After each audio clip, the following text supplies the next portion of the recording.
You think you're bored because all you do is doom scroll.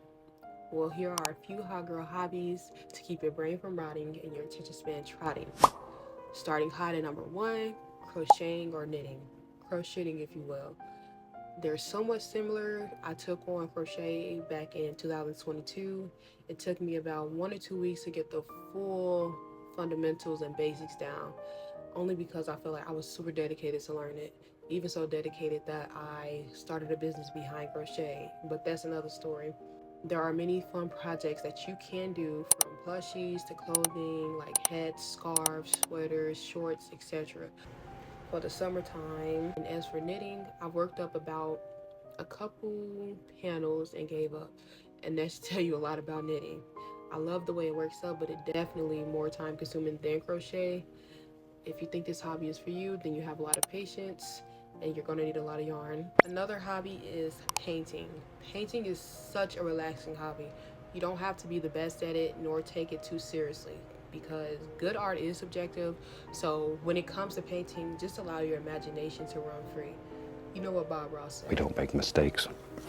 We have happy accidents. I've always liked all forms of art, but painting is in my top three, and it's not three. It's such a freeing experience when you aren't tied to the expectations of the world. If you are into self expression, I would recommend this hobby for you. Pottery is for the hot girls who don't mind getting their hands dirty or just getting messy overall.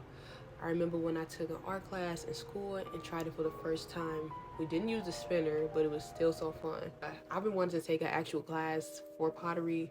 I think I could possibly make that one of my hobbies. Scrapbooking. Scrapbooking is for the hot girls who are sentimental yet organized.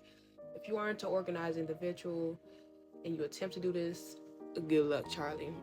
It can be a lot of work depending on how creative you plan on being, but if you are just a plain Jane and want to add your little pictures with the description, that works also.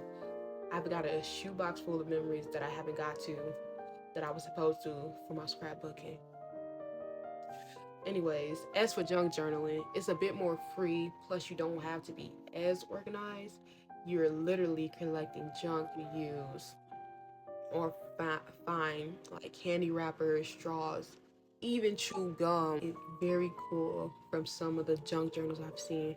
I think they can both go hand in hand, honestly. Your art is ultimately up to you and what you want it to be. So just do as you please. Don't try to fit into a box. All right, that concludes episode one of.